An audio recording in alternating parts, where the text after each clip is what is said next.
ಇದು ನನ್ನ ಮೊದಲ ಹೆಜ್ಜೆ ಅಲ್ಲ, ನನ್ನ ಜೀವನದ ಕೊನೆ ಹೆಜ್ಜೆ.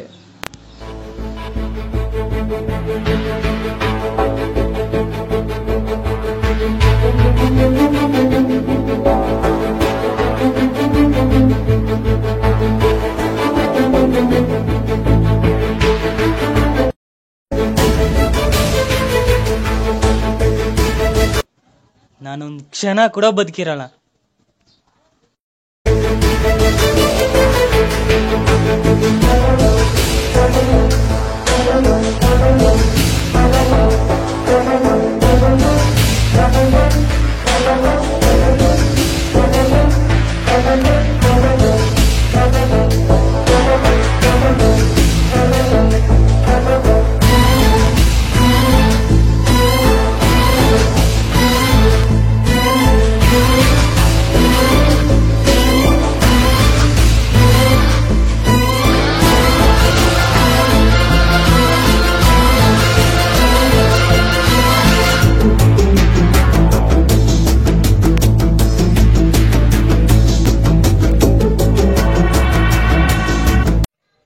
ನಾನು ಯಾಕೆ ಸಾಯ್ತಾ ಇದ್ದೀನಿ ಅಂತ ನಿಮ್ಗೆ ಗೊತ್ತಾಗ್ಬೇಕಾದ್ರೆ ನೀವು ನನ್ನ ಕತೆ ಕೇಳಲೇಬೇಕು. ಜೀವನದಲ್ಲಿ ನಮ್ಮ ತಂದೆ ತಾಯಿ ಪ್ರೀತಿನ ಕಳ್ಕೊಂಡೆ. ಒಂದು ಹುಡುಗಿನ ಮನ್ಸಾರೆ ಇಷ್ಟಪಟ್ಟು ಅವಳಿಂದ ಮೋಸ ಹೋದೆ. ಅವಳಿಲ್ದೆ ಬದುಕೋಕ್ಕಾಗಿಲ್ಲ, ನಮ್ಮ ತಂದೆ ತಾಯಿ ಪ್ರೀತಿನ ಪಡೆಯೋಕ್ಕಾಗಿಲ್ಲ. ಇಷ್ಟಾದರೂ ನಾನು ಹೇಗೆ ಬದುಕಿರ್ಲಿ? ಇಲ್ಲ, ನಾನು ಬದುಕಲ್ಲ.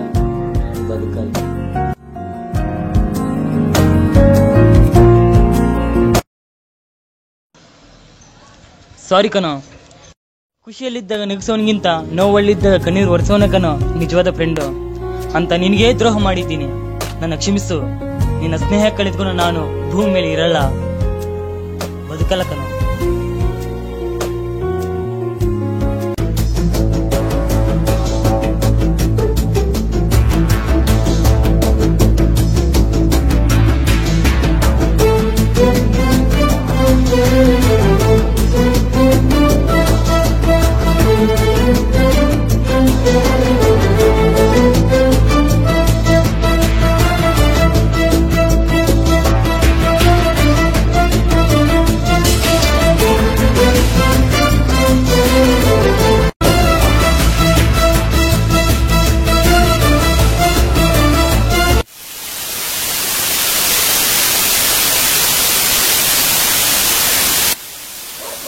ಅಯ್ಯೋ, ಯಾಕೋ ಏನು ಬರ್ತಾ ಇಲ್ಲ? ಯಾಕೆ, ಏನಾಯ್ತು? ಇಬ್ಬರಿಗೆ ಏನಾಯ್ತು? ಇಷ್ಟೇನ ಫಿಲಮ್? ಯಾಕೆ ಸತ್ತೋದ್ರ? ಚಂದ್ರು ಇಟ್ಕೋ. ಇಷ್ಟು ಚಿಕ್ಕ ವಿಷಯಕ್ಕೆ ಸತ್ತೋದ್ರ?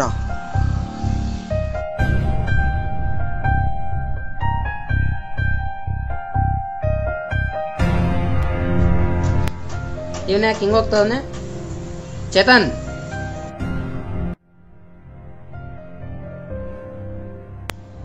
ಚೇತನ್ ಯಾಕೋ ಏನ್ ಆಲೋಚನೆ ಮಾಡ್ತಾ ಇದೀಯಾ? ಚಂದ್ರು, ನಾನು ಆ ಸಿನಿಮಾ ನಿಂತೋಗಿದ ಬಗ್ಗೆ ಯೋಚನೆ ಮಾಡ್ತಿಲ್ಲ.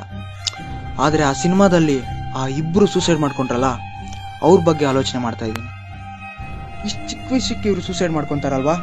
ಒಬ್ಬ ನೋಡಿದ್ರೆ ಯಾವ್ದು ಹುಡುಗಿ ಮೋಸ ಮಾಡ್ದು ಅಂತ ಸೂಸೈಡ್ ಮಾಡ್ಕೊಂಡ, ಇನ್ನೊಬ್ಬ ಬಂದು ಏನೋ ತಪ್ಪು ಮಾಡ್ದೆ ಅಂತ ಸೂಸೈಡ್ ಮಾಡ್ಕೊಂಡ. ಅವ್ರ ತಂದೆ ತಾಯಿ ಎಷ್ಟು ಕಷ್ಟಪಟ್ಟು ಸಾಕಿರ್ತಾರೆ ಅಲ್ವಾ ಚಂದ್ರು? 25 ವರ್ಷ ಕಷ್ಟಪಟ್ಟು ಸಾಕಿರೋ ತಂದೆ ತಾಯಿಗಿಂತ ಪ್ರೀತಿ ಮಾಡಿದವ್ರು ಹೆಚ್ಚಾಗೋಯ್ತಾ? ಚಂದ್ರು, ನೀನಾಗಿರ್ಲಿ ನಾನಾಗಿರ್ಲಿ, ಅಲ್ಲಿ ನೋಡ್ತಿದಾರ ಅವ್ರಾಗಿರ್ಲಿ, ಯಾರೇ ಆಗಿರ್ಲಿ, ಸಾಯೋದಕ್ಕೂ ಮುಂಚೆ ಒಂದು ಕ್ಷಣ ಅವ್ರ ಬಗ್ಗೆ ಅವ್ರ ಫ್ಯಾಮಿಲಿ ಬಗ್ಗೆ ಯೋಚನೆ ಮಾಡ್ಲಿ, ಸಾಕು.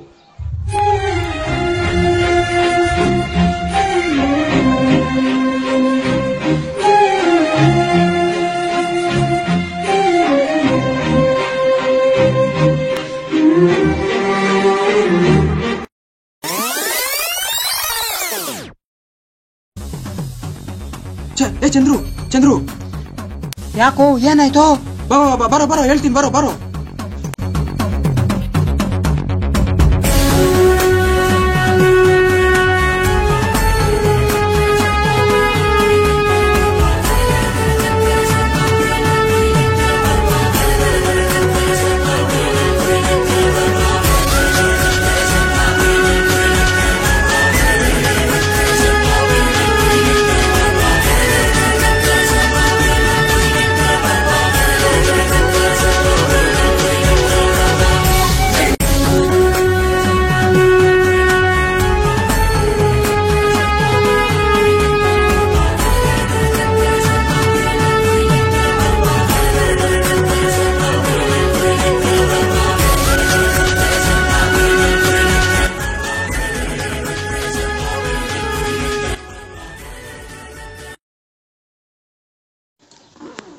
ಒಂದು ಮನುಷ್ಯ ಅಂತ ಹೇಳಿದಾಗ ಅವನಿಗೊಂದು ಮನಸ್ಸಿರುತ್ತೆ.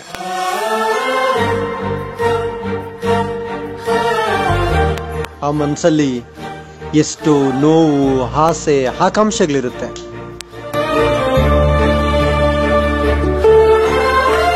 ಅದನ್ನೆಲ್ಲ ಇನ್ನೊಬ್ರ ಹತ್ರ ಹೇಳ್ಕೋಬೇಕು ಅನ್ನೋ ಹಂಬಲ ಇರುತ್ತೆ. ನೀವ್ ಇಷ್ಟಪಟ್ಟಿರೋದೇ ನಿಮ್ಗೆ ಸಿಗದೆ ಇದ್ದಾಗ ನೀವ್ಯಾಕೆ ಸಾಯ್ಬೇಕು ಅನ್ಕೊಳ್ತೀರಾ? ಎಲ್ಲೋ ಒಂದು ಕಡೆ ನಿಮ್ಮನ್ನ ಇಷ್ಟಪಡೋರದೇ ನಿಮ್ಗೋಸ್ಕರ ಕಾಯ್ತಾ ಇರುತ್ತೆ. ಅದಕ್ಕೋಸ್ಕರ ಅದು ನೀವು ಬದುಕಿರ್ಬೇಕು.